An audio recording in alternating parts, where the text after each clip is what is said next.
waxaan idinku bushaaraynayaa oo aan idin sidaa haddii ilaahay talada inoo dhiibo reerku waa kan wasiir ku xigeen dhaafi waaye waxaan idin sidaa wasiirkii cadaaladda idin sidaa uu yiri iga gaarsi haddii ilaahay na soo saaro maxamuud xaasha halay sudee qoori fagaaray ku wada hadashaaye horta kaararka waa loo badiyo de reerku inaga dhaxeeyay qoradii wadani ba kaararka loo badiyay kaararka marka bixinaysan si isla horta xisbiyada ugu qaybiya laba kalmadood ma saddex kalmadood ma oranaya mid horta waa iga bushaare oo waan idin bushaareynaya midna waan la kaftamaya taageerayaashii xisbiga wadani ee halkan ka hadlayay iyagana kalmad baan ku oranaya horta inanka waxaan ugu ducaynayaa horreysiyay ducadii rasuulka sallallahu alayhi wasallam waxaan leeyahay barakallahu laka wa baraka alayka wa jamaa baynakuma bil khayr aw fil khayr baan leeyahay ilaahay isu barakeeyo tabushaaradan idin sidaaye anigoo ka wakiila musharaxii xisbiga ucid injineer Faysal Cali Waraabe waxaan idinku bushaaraynayaa oo aan idin sidaa haddii ilaahay talada inoo dhiibo reerku waa kan wasiir ku xigeen dhaafi waaye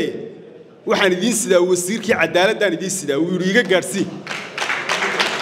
haddii ilaahay na soo saaro cadaalad darro badan baa tirsanaysaane bal idinkaan idin dhiibana cadaaladda sida ka yeeshaan haddii ilaahay yiraahdo waxaanan hubaa inaan wax badan ka qaban doontaan haddii ilaahay yiraahdo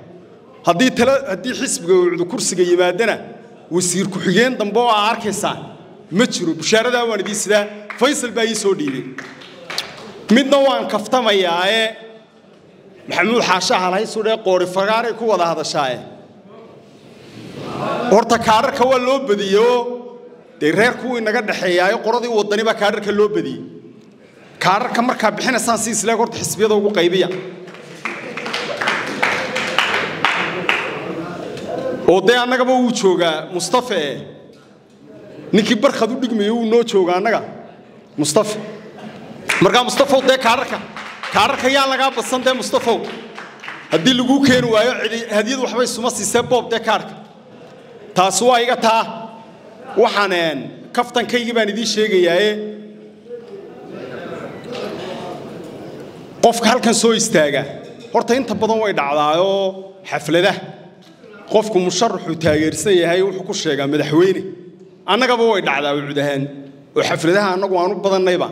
nin baa soo kaco yiraahdo madaxweynaha mustaqbalka dhow injineer Faysal Cali Waraabe codad kama qabno laakiin cidda saxda waayo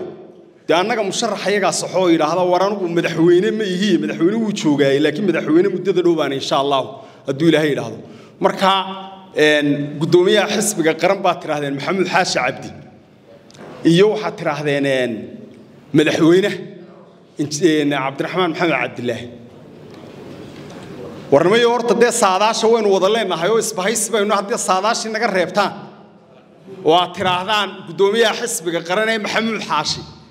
xaqana tiraahdaan maxamuud waxaynu markaa ku wada soconaa muxuu yahay ilaa waxa halka laga sheegaya